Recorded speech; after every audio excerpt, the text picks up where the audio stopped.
இயேசு கிறிஸ்துவில் எனக்கு பிரியமான சகோதர சகோதரிகளே, இன்றைக்கு நான் யாரென்று மக்கள் சொல்லுகிறார்கள் என்ற வார்த்தைகளை தியானிக்க இருக்கின்றோம். மார்க் நற்செய்தி 8ஆம் அதிகாரம் 27 35 வரை உள்ள இறை வார்த்தைகளை தியானிக்கின்றோம்.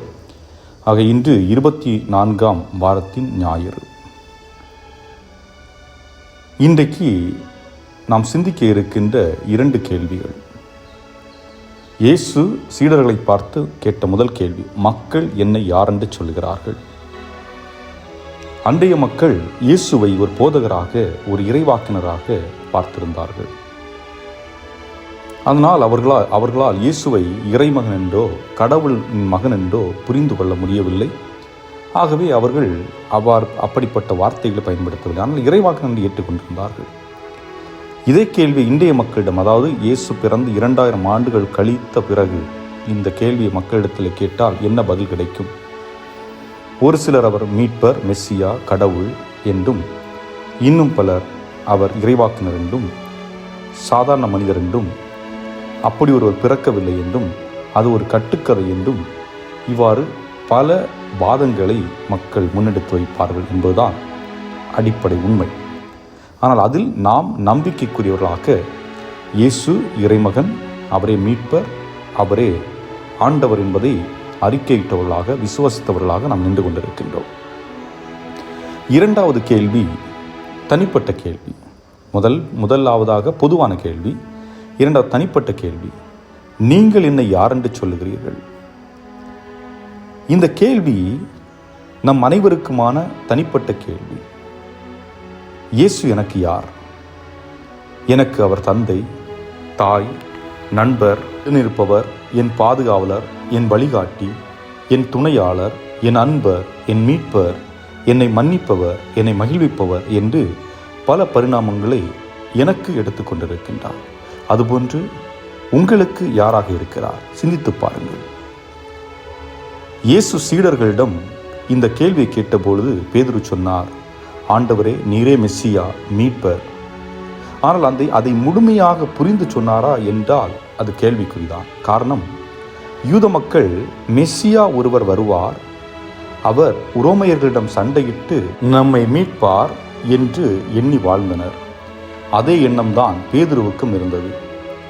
இயேசு ஒரு படையை கட்டி எழுப்பி அந்த படை உரோமை அரசை வீழ்த்தி வெற்றி கொடுக்கும், நம் கொடி பறக்கும் என்பதே அந்த புரிதல். ஏன் இவ்வாறு கூறுகிறேன் என்றால், அடுத்த வசனத்திலே இயேசு தன் மரணம் எப்படி நிகழும் என்பதை சொல்கிறார். பரிசேயர்களும் மறைநூல் அறிஞர்களும் மக்களும் அவருக்கு எதிராக திரண்டு அவரை குற்றப்படுத்தி துன்புறுத்தப்பட்டு கொலை செய்யப்பட்டு 3ஆம் நாள் உயிர்த்தெழுவேன் என்று சொல்லுகின்றார்.